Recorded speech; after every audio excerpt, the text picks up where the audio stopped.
பள்ளி குழந்தைகளுக்கு தரமில்லாத சைக்கிள் வழங்கப்படுவதாக எழுந்த குற்றச்சாட்டு குறித்து பாஜக மாநில தலைவர் அண்ணாமலை அமைச்சர் உதயநிதியை கிழித்து தொங்கவிட்டுள்ளார். ஆமாங்கண்ணே, அந்த கான்ட்ராக்டை முடிவு பண்ணது யாருன்னு, எந்த டிபார்ட்மெண்ட் முடிவு பண்ணுச்சுன்னா உதயநிதி ஸ்டாலின். கான்ட்ராக்ட் 600 கோடி ரூபாய். 600 கோடி ரூபாய். இந்த சவுக்கு சங்கர்னு ஒருத்தர் கைதானார்ல, அவர் போட்ட கடைசி ட்வீட் தான். அவர் போட்ட கடைசி ட்வீட் கைதாக இருக்க முன்னாடி பாருங்க, அதை பத்தி ஒரு ட்வீட்டை போட்டிருப்பார். 600 கோடி ரூபாய் கான்ட்ராக்ட். எந்த நிறுவனம் கொடுத்துச்சு? டிசைட் பண்ணது யாரு? ஒரு சைக்கிளுக்கு டியூப் இல்ல, ஒரு சைக்கிளுக்கு டயர் இல்ல, ஒரு சைக்கிளுக்கு சீட்டு கிடையாது, ஒரு சைக்கிளுக்கு மட்கார்டு இல்ல. இதை கொண்டு குழந்தைங்களுக்கு கொடுக்குறாங்க. ஒரு குழந்தையும் 400 இருந்து 600 ரூபாய் செலவு செஞ்சுதான் அந்த சைக்கிளை பயன்படுத்த முடியும்.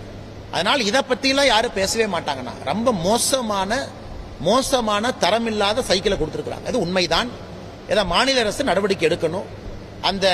இந்த கான்ட்ராக்ட் டைரக்டா உதயநிதி ஸ்டாலின் அவர்கள் பரிந்துரை பேர்ல தான் நடந்திருக்கு. இதை திமுக அரசு, முதலமைச்சர் அவர்கள் நடவடிக்கை எடுத்து எந்த நிறுவனம் சப்ளை பண்ணாங்களோ அவங்கள பிளாக் லிஸ்ட் பண்ணணும். நேற்று பார்த்து இவ்வளவு பேசியிருக்கோம் சட்டமன்றத்தில். நேற்று ஒரு சென்னையில் ஒரு லிப்ட்ல வேலை செய்யாம ஒருத்தர் இறந்து போனார். இந்த கட்டினது யாரு? இதற்கு முன்னாடி நாங்க பிளாக் லிஸ்ட் பண்றோம்னு சொன்ன ஒரு தனியார் நிறுவனம் கட்டின பில்டிங் அது. அதனால உங்க பிளாக் லிஸ்டும் பண்ண மாட்டாங்க, நடவடிக்கை எடுக்க மாட்டாங்க. இது போன்ற செயல்கள் தொடர்ந்து நடந்து கொண்டே இருக்கிறது. செய்திகளை உள்ளது உள்ளபடி தெரிந்து கொள்ள ரெஃப்ளெக்ட் நியூஸை சப்ஸ்கிரைப் பண்ணுங்க.